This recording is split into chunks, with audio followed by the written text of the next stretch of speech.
Natural gas has become an increasingly important resource as it is clean burning, abundant, and versatile. One of the downsides to collecting this resource, among others, is the wastewater it produces.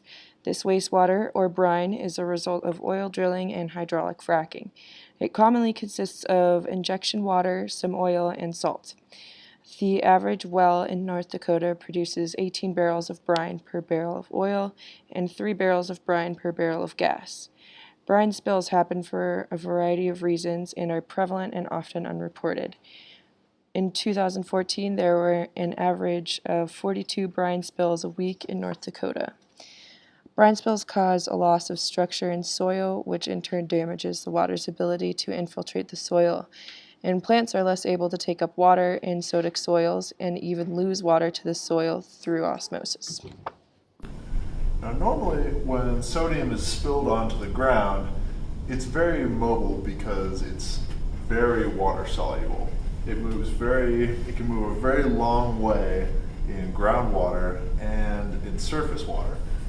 And it will move until it finds a negatively charged clay colloid. And it'll stick and cause problems for the local microbiome. Our solution is to remove these positively charged sodium ions by finding a calcium positively charged cation to knock them off. We know that it will knock them off because these calciums are more attracted to the negative clay colloid than the sodiums are. So when we introduce these, it knocks these off, and the sodiums come off in the groundwater and are washed away. Our calcium source is going to be gypsum or calcium sulfate.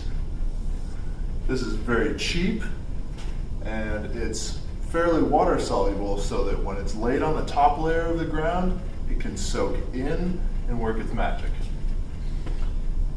The way we know how much calcium sulfate to use is that for every calcium that we add, we remove 2 sodiums.